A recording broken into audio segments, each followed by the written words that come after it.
Good evening, Earth signs. This is Kiki's Doorway, and we're going to find out about our past lives and what our past lives would like us to know for mid-May 2018. So, Earth signs, or I should say, starting the Earth signs, Taurus. Let's see what your past life would want us to know, or would want you to know. God, Goddess, God, Gaia, Mother, Father. What does Taurus need to know about their past lives for mid-May 2018? What should Taurus know about their past lives for mid-May 2018? What should Taurus know about their past lives for mid-May 2018? The stubborn bull. Stubborn but steady. We're stubborn because if we go too quick, would anything be done? I don't think so.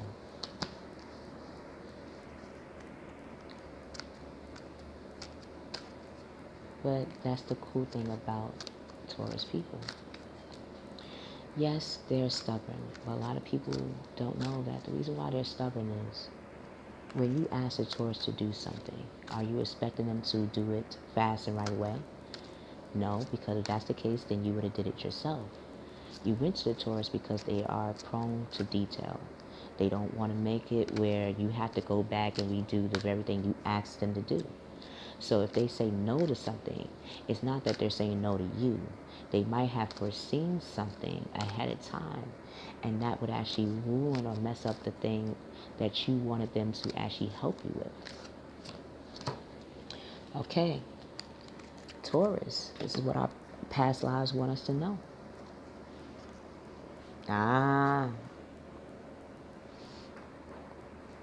Lessons and blessings. Yes, Taurus people, lessons. We don't like blessings because that requires us to change. But the funny thing is, the moment we wake up, the moment we sleep, the moment we breathe, we're constantly changing.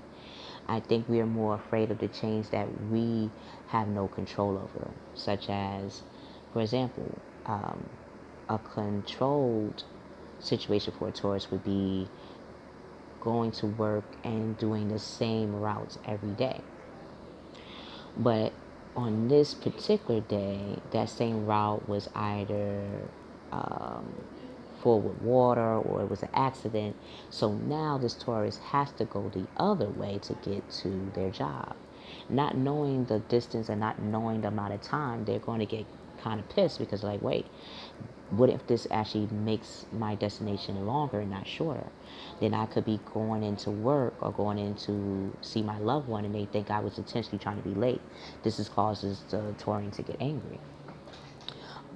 However, the lesson is once they take the time to calm down, because I ain't gonna front, I could get pissed too. I'm a Taurus, so I get pissed. Once we take a minute to calm down, we'll see that now we actually have another route or another route to go to work. Yeah, we might have to calculate the next day or the next time we leave that job, but at least we could say now we have more than one option. So let's see what the book says for Taurus in our past lives when it comes to lessons and blessings. Taurus, lessons and blessings. You drew this card as a sign that the situation you're currently experiencing is a result of prior lifetimes. Take a look at the other cards that you drew along with this one to get a sense of where or when that life occurred. This card means that you learned important lessons, which are bringing blessings to your present lifetime. Congratulations, you mastered how to turn painful events and memories into growth experiences.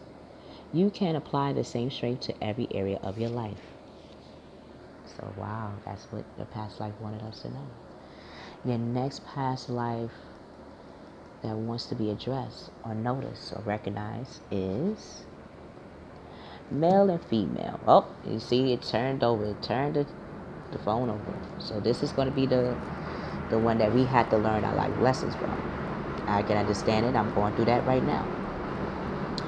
Male and female. Now in this picture, the male and female are turning their back against each other.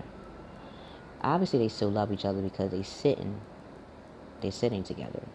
However, their body language is saying that there's so much unresolved issues. Is it the male role and the female role that needs to be addressed? Everybody has a different interpretation of what a man should do and what a female should do. Rather than just assume that each partner that we have in our lives will have the same traditional norms as the last partner we have, we should practice talking and showing through actions what we like a male or female partner to be for us by doing it for ourselves with our partner. Like, hey, say for instance, for example, for me, I would like to have a male partner to express their emotions, but know how to visually and verbally articulate them and know how to have control or at least balance over them. Rather than ask a male to demonstrate that all the time or just demonstrating it, I'm taking this time for mid-May to practice what I like a male to do for me based on me doing it for myself. So rather than a man getting emotional for me, I express my emotions to men. Rather than a man ask me out, I ask myself out.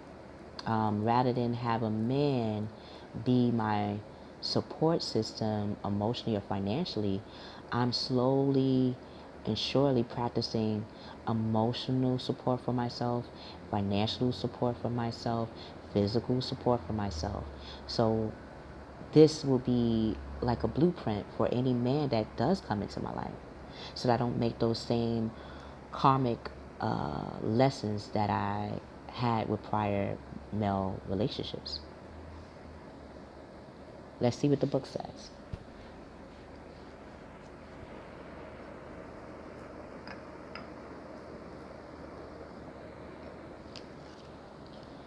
Male and female for Taurus. Male and female for Taurus.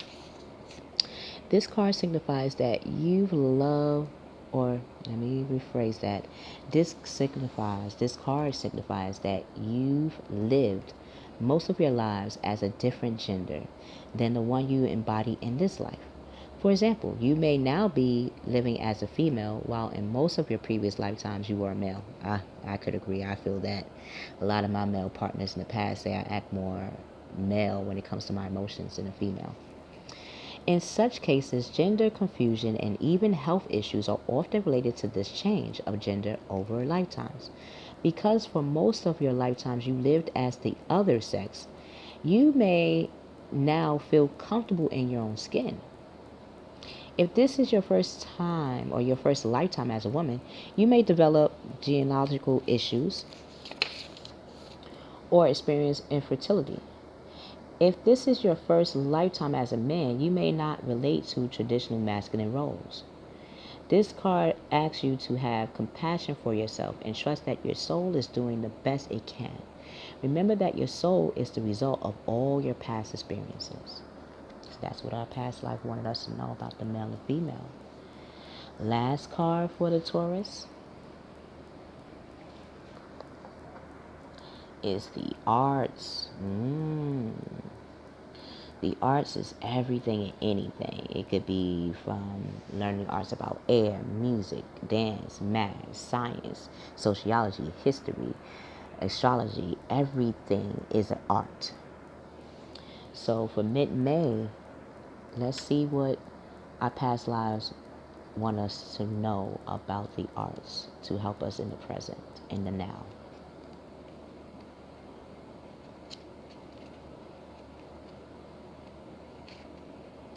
Arts. The arts. So Taurus, the arts. You have artistic and creative talents that desire expression. This card comes to you as a sign that you would do well in occupation relating to the arts. It is also It also indicates that you, Taurus, were involved in the arts in prior lifetimes, which can explain your natural talents in the present. As a prodigy, you have artistic skills that are innate and don't require training or the need to practice.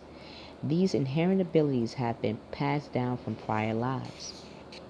Taurus, it's important to explore and give yourself permission to unleash your artistic side. This could lead to a lucrative career or fulfilling avocation or hobby. So take arts and crafts classes and follow your inner guidance about creativity. So that's what our past lives wanted us to know, Taurus. Let's physically show what we have learned through our past lives, through our words, through our emotions, through our physical expressions. Till we meet again, this is Kiki Doorway. See you on the other side.